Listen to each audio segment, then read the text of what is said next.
telling us earlier two things. Number one, you mentioned about working in front of 1,000 people. Have you gotten that experience before? Yeah, I have. Yeah. So I've mixed at the Queen in Wilmington, Delaware. That's like the biggest cap room that I've mixed at, which is about 1,000. Um, I mixed the band there called the Unlikely Candidates.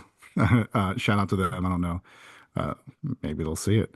But no, man, they were cool. And the experience is cool to really, like I said, like you're kind of like in this like hive mind, so to speak, with everybody because you're all experiencing the same thing at the same time, and this like really great band playing really great music, and it's like, damn, like um, it's just really like humbling to like get to mix that and be like, oh shit, like I got to do that, and um, I've done it many times in like other venues, but that venue was always the largest room that I would mix for. Wow. So when you say mix, do you mean like DJing in a way, or? No, so I'm when I say mix, I mean front of house A1 audio engineer. Oh wow. Okay. So basically the guy who is at that audio console at in front of house, usually in the middle of the crowd in like a standing room place, or like in a booth in some other like venues. But Right. um yeah, man, so um that is always one of my favorite things to do in production. You were also saying how you got to work with or work for a couple bands doing that. Is there any big name bands that you've gotten to work with before? Yeah, so man, so I've mixed, like I said, unlikely candidates. They're pretty big. One of the biggest names I've mixed was John Oates. He tours with a little band, him and like three or four other people. And when I was working in Westchester, they came through and I mixed them. One of my personal favorites I've ever mixed is a band called Messer Chups. They're this surf rock band from Russia.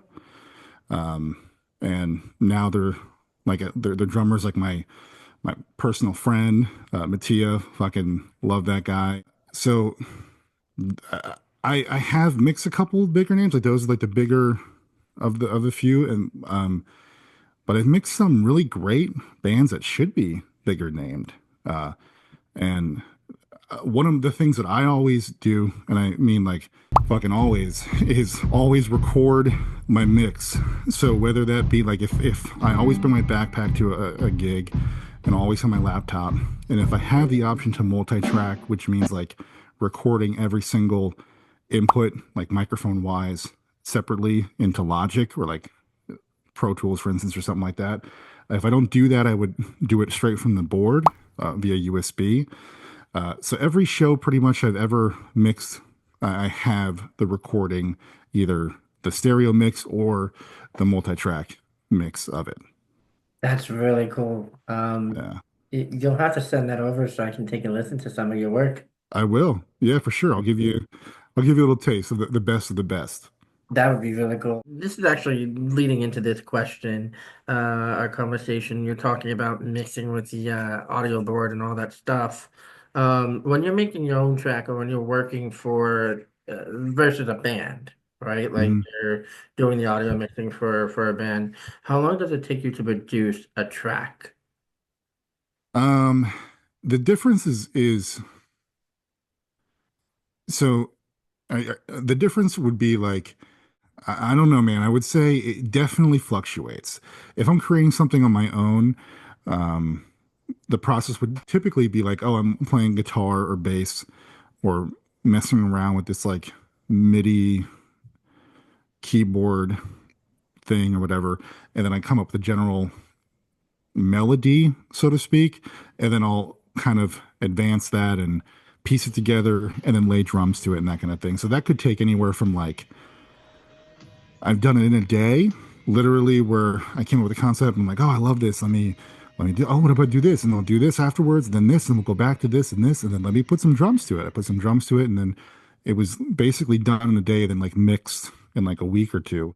Or where I would like sit with like a guitar part, like, and maybe like take a couple extra hits of weed that night and like really be like, oh man, this is really cool. And like I would just record that and like sit on that for like a couple months and then like, oh, I'm gonna play something else. And this would go well with that. And then I would mash them together and have this one thing, and then I would record drums, and that could take like a couple months. So if it's like in the studio, that could take anywhere from like a day to, a couple months, man. When you're doing it live, the only real prep time that I have is like from the moment I know the band is coming to like the couple days beforehand, like, okay, I'm going to set my audio like console up. I'm going to set my scene to what like a baseline of what I need, like all of my gain open, all of my everything like pretty much flat. And like that'll take like an hour. And then the mixing of the band in the live setting, like I would ideally love like the band to play me like four or five or six or seven songs to really kind of like nail it in. But I know like in a sound check, that's not feasible to ask a band to play a whole fucking set before they even play their real set. So like Uh-huh. in a live setting, you don't have that much time. You don't have that like luxury. So it's definitely shorter in a live setting. What it takes to create it. You don't have you're like limited. So that's again like going back to what we were talking about before, like where like yeah, that piece of paper can say how to work this audio console. You know how to dip and duck and boost your EQ and all that shit.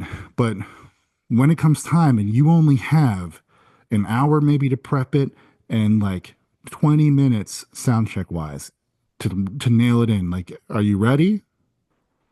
Right, right. You have to, I guess you really have to be quick in a live setting. You have to be quick on your feet and quick with thinking of what buttons Yeah, you're gonna hit and what sounds you're gonna mix to go with it. yeah, Um, yeah. do you work in queue of lighting as well? Like, do you look at lighting in terms of mixing sound as well? Do you go with that sometimes? No, but I looked at it like reversal, 100%. Like lighting was my first thing, like I mentioned that I got into, and lighting 100% goes with the beat, so to speak, the tempo of the music, and like oh, like as the drums are doing this, if I'm doing metal blast beat, I'm gonna blast this light, and everybody's kind of breaking it down with a solo. I mean, make these movers move and kind of thing. So it is reversed in that respect. It's it's really interesting. Like me and my girlfriend will go to Broadway quite often. We'll go to Nice. concerts, we'll go to shows and stuff like that. It's so cool being immersed into something where the lights and the sound is just like Yeah, so in tune with each other because it brings you into it more. it does, dude. Like I actually worked on Broadway for a little over a year. I worked as the lighting director and video director for United Palace, which is up in like 174, 75th Street. Um, and I, as that lighting director, dude, like that's 100% true. Like I had a little bit of a bigger budget. I was able to like purchase up lights for the theater and like really utilize moving lights and kind of do crazy shit with that. So I lighting definitely sets the mood, dude. Like, and it's a huge fucking thing. Like I literally I remember we did like a ton of movies at United Palace, and I would assist like the lighting crew guys as the house lighting guy to set the scenes for fucking like movies, and I remember how much I learned just from that, and that kind of like aided in me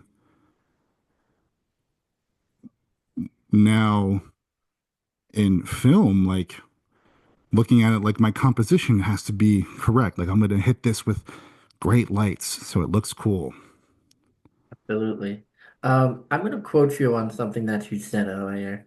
Yeah, You said something about a hit of weed earlier. yeah, absolutely. I, for anyone interested in even dipping their toe into that, that is a whole other podcast that we can have at some point in the Uh, future. 100%. Yeah, a lot But of content there. but one thing that you will notice is if you shut your mind off while you're working on something, you have that in your system, you will Yeah, see a whole different side of creativity. Like, 100%. Man, and I will say this all, I say this all the time, that anybody who has a problem with it, if they're going to go home, which I know they will, and on their way home, or even when they get home, or then when they're at home, or going to bed at night, at some point in that process, they're going to listen to music, hear something, watch something that is going to be created by people who utilized weed as a tool to make that creative process happen and make it better. So it's like you can't criticize what the entire like creative force of this world is utilizing to help us like overcome our ADHD, at least me personally, absolutely. and do this job of making content for people to watch and listen to. Absolutely. You look at all the Seth Rogen films, James Franco, Kevin Smith, all of those are very Yep. big, like weed supporters, and they indulge in it. I mean, look at Snoop Dogg alone. Snoop, I know, man. I know. you Yeah. have so much success stories around weed. It is insane Yeah. that weed was criminalized the way that it was, and it's a creative outlook. It's a creative. Yeah. It 100% is, man. 100% is. So, I feel that if it works for you, that's wonderful, right? It's Yeah. good, but if it doesn't, and if you can get over the hump of ADHD, of anxiety without it, and you're naturally fluid at writing scripts or making music or filming and editing without it or Yeah. anything, that's amazing. That's great. But for people like us, it helps. 100%. 100%. So true. It's you know there was one time where I had a night like that, and I just started writing a whole script, and I just did not stop until it was done. And when I read it, I was like, "Oh, this is Yeah, actually man. pretty good." Yeah, when you when you lock in to something and yeah, I it's so mind-boggling that we were at war over a plant, man. I know.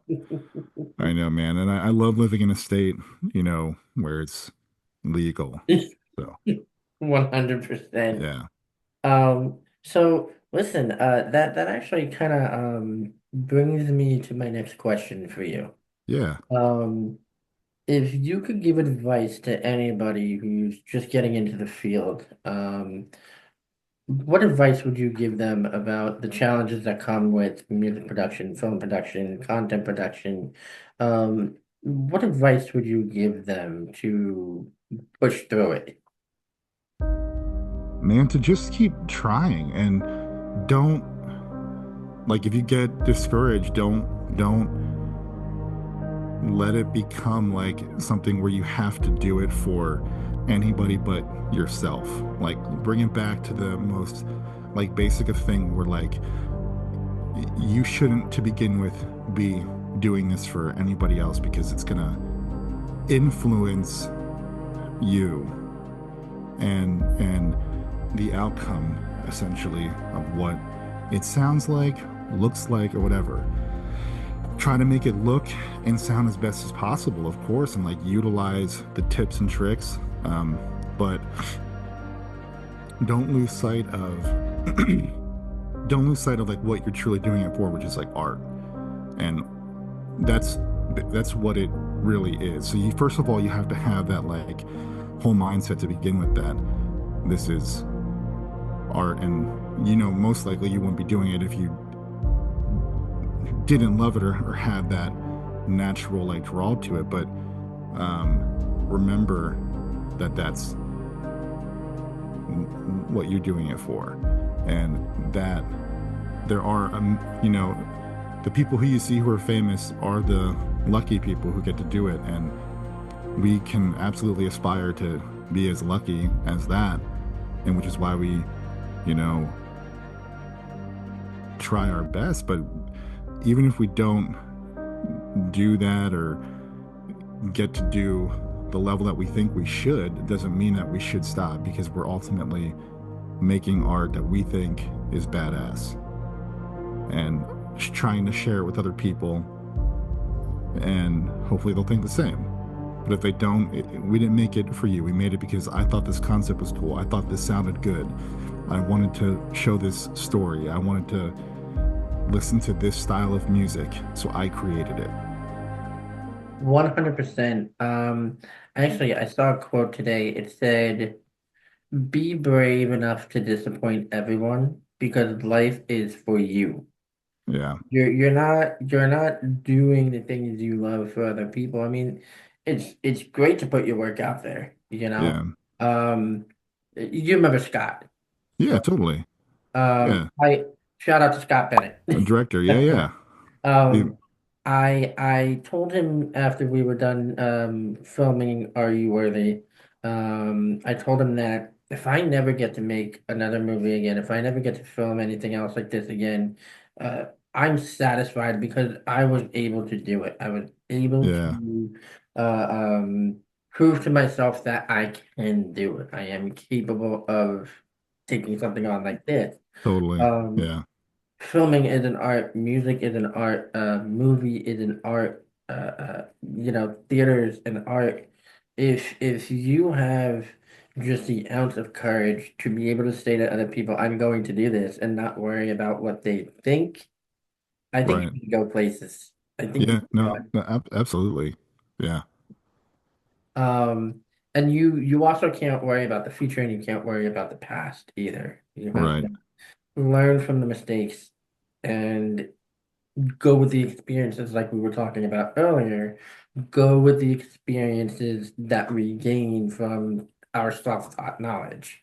Yep, 100%. So this actually kind of leads me to my last question for you.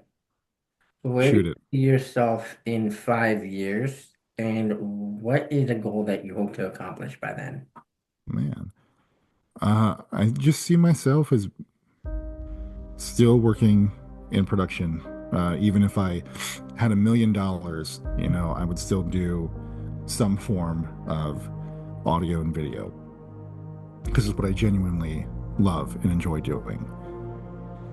And a goal for me would be to be able to keep doing it, but doing it in a bigger like capacity. You know, really getting to do something bigger where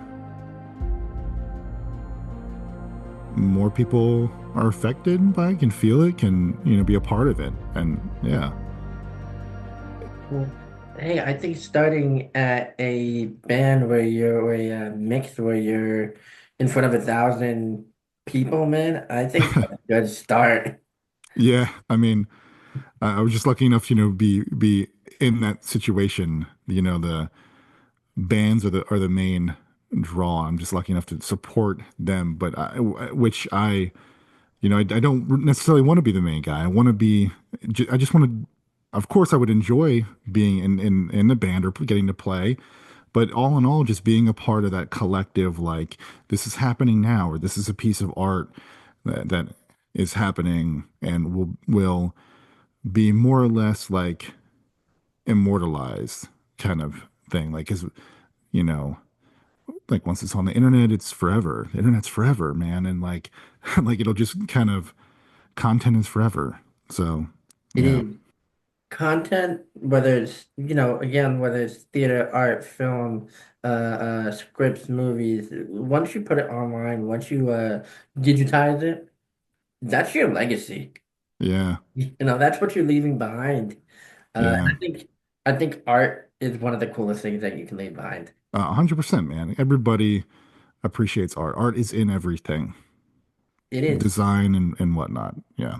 It is. I watch hundreds of movies, TV shows. I play countless of video games, and one thing that I always enjoy doing is when I see something that stands out to me, right? I love hitting the rewind button and going back to that one scene, that one Yeah. moment, that one part that just 100%. hit home. Yeah. Yeah. Absolutely. Well, Josh, I think we're gonna end the podcast here. All right, man. Um, I really Th- appreciate you hopping on and taking time yeah. being on this I, episode. thank you so much for having me. I really appreciate it, man. Of course, we'll have to have you back on after you've done some more work and talk. We'll have another whole podcast just for weed conversation to make. That sounds great, man. We can have an in-person podcast maybe where we can just have like a round table, if you know what I mean. Have some coffee and some of the green stuff with us. Absolutely. Well, Josh, thank you so much. I really appreciate you, man. Yeah, Sean, you too, man. It was great talking to you. You too, man. All And right, man. everyone, please Uh, check out Darkworks Productions and some of his work. And yes, thank you. And Alan in Space if you want some music, but thank you guys. absolutely, man. All And right, man. we'll see you soon. All right, talk to you soon. All right, man. See you again.